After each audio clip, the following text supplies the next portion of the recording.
উষস্থি প্রস্ততাদের উদ্দেশ্যে বললেন, হে প্রস্ততা, যে দেবতা প্রস্ততাদের অনুগমন করেন তাকে আগে জানতে হবে। যদি সেই দেবতাকে না জেনে প্রস্তাব পাঠ করেন তাহলে আপনার শরীর থেকে মাথা খসে পড়বে। তারপর তিনি আর কাদের উদ্দেশ্যে কি বলেছিলেন শুনুন, উপনিষদ থেকে সনদ ভট্টাচার্যের গল্পাকারে লেখা চক্রের ছেলে উষস্থি গল্পে, পাঠে শান্তিনাথ কুণ্ডু।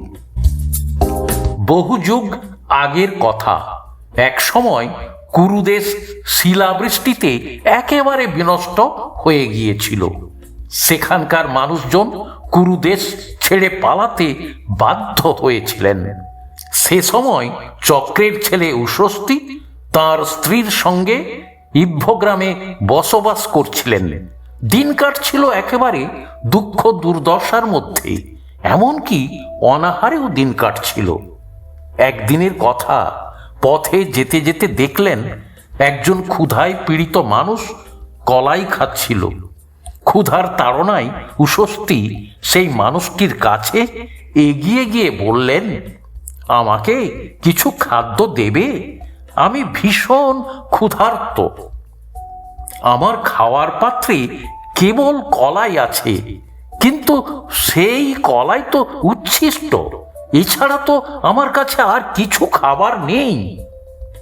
ওর থেকেই কিছু অংশ দাও, খিদে মেটাই, উষস্থি বললেন। মানুষটি উচ্ছিষ্ট কলাইয়ের কিছু অংশ উষস্থিকে দিল। তারপর বলল, পানীয় কি দেব? না, তাহলে তোমার উচ্ছিষ্ট পান করা হবে, উষস্থি বললেন। মানুষটি বেশ অবাক হলেন, উষস্থির দিকে তাকিয়ে বললেন, আমার কলাই কি উচ্ছিষ্ট নয়? না, কলাই না খেলে হয়তো আমি বাঁচতাম না, তাই এই অবস্থায় আমার কোনো দোষ নেই, কিন্তু পানীয় গ্রহণ করা আমার ইচ্ছার অধীন, উষস্থি বললেন। উষস্থি সেই কলাইয়ের কিছু অংশ খেয়ে বাকি অংশ স্ত্রীর জন্য নিয়ে গেলেন। স্ত্রী কিন্তু তার যাওয়ার পূর্বেই ভিক্ষা পেয়ে গিয়েছিলেন, তাই খেয়ে তিনি ক্ষুধা নিবারণ করে নিয়েছিলেন। সে কারণে তিনি কলাই রেখে দিলেন। পরের দিন সকালে উঠেই উষস্থি স্ত্রীকে ডেকে বললেন, যদি পেটে কিছু খাবার দিতে পারতাম তাহলে সেই খাবার খেয়ে রাজসভায় যেতে পারতাম, তাহলে সামান্য হলেও অর্থ রোজগার হতো। রাজা যজ্ঞের আয়োজন করেছেন, সেই যজ্ঞের পুরোহিত হয়ে সব কাজ করার জন্য তিনি আমাকে বরণ করতে পারতেন। স্ত্রী তখন তার স্বামী উষস্থিকে বললেন, স্বামী, তোমার দেওয়া কলাই রয়েছে, তাই খেয়ে রাজসভায় যাও। উষস্থি সেই কলাই খেয়ে রাজসভায় গেলেন, রাজার আয়োজিত যজ্ঞে পুরোহিতের কাজ করতে। যজ্ঞস্থলে গিয়ে তিনি বসলেন স্তোত্র পাঠক, উদ্গাতা বা সামবেদ গায়কদের পাশে।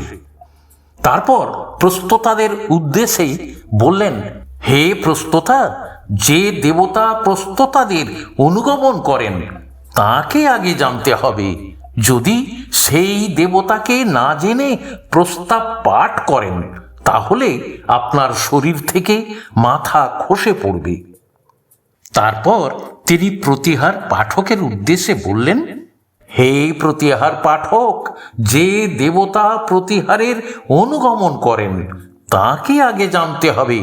যদি সেই দেবতাকে না জেনে প্রতিহার পাঠ করেন তাহলে আপনার শরীর থেকে মাথা খসে পড়বে। তারপর তিনি উদ্গাতাকে অর্থাৎ সামবেদ গায়ককে বললেন, হে উদ্গাতা, যে দেবতা উদ্গীত বা সামগানের অনুগমন করেন তাকে আগে জানতে হবে। সেই দেবতাকে না জেনে যদি উদ্গান বা সামগান করেন তাহলে আপনার শরীর থেকে মাথা খসে পড়বে। সবাই যে যার কাজ বন্ধ করে নীরব হয়ে বসে থাকলেন। যজ্ঞের আয়োজক বললেন, পবিত্র যজ্ঞের পুরোহিতের কাজ করার জন্য আপনার খোঁজ করেছিলাম। সর্বত্র খোঁজাখুঁজি করে আপনাকে না পেয়ে আমি অন্য একজনকে পুরোহিত হিসাবে বরণ করেছিলাম। এবার আপনি স্বয়ং যখন উপস্থিত হয়েছেন, আপনি এই যজ্ঞের ঋত্বিক বা পুরোহিতের কাজের দায়িত্ব নিন। উশস্তি বললেন, তাই হোক। এরা আমার অনুমতিতে স্তোত্রপাঠ ও স্তুতিগান করুক।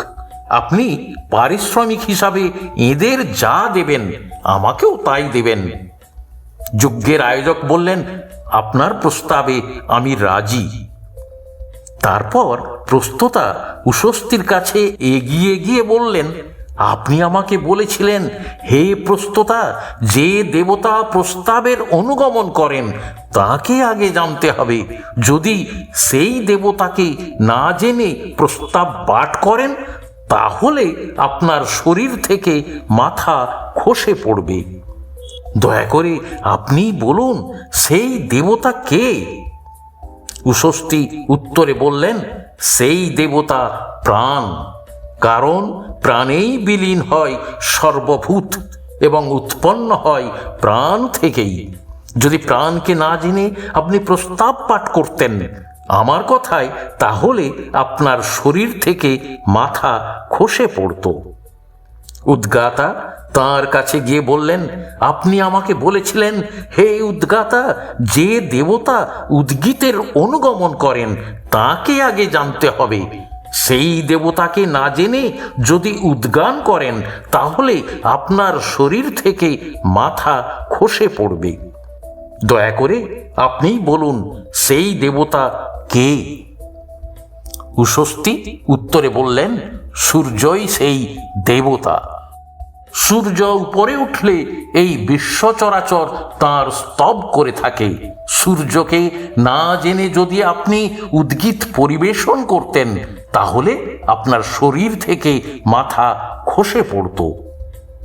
প্রতিহার পাঠক তাঁর কাছে গিয়ে বললেন, আপনি আমাকে বলেছিলেন, হে প্রতিহার পাঠক, যে দেবতা প্রতিহারের অনুগমন করেন তাকে আগে জানতে হবে। যদি সেই দেবতাকে না জেনে প্রতিহার পাঠ করেন, তাহলে আপনার শরীর থেকে মাথা খসে পড়বে।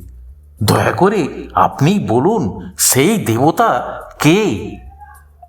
উশস্তি উত্তরে বললেন, অন্নই সেই দেবতা। এই জগৎ সংসারে জীব অন্ন আহরণ করে জীবিত থাকে, সেই দেবতাই প্রতিহারের অনুগমন করেন। তুমি যদি তাকে না জেনে প্রতিহার কর্ম করতে, তোমার শরীর থেকে মাথা খসে পড়ত। এখানেই শেষ হলো। কেমন লেগেছে জানাবেন। ধন্যবাদ।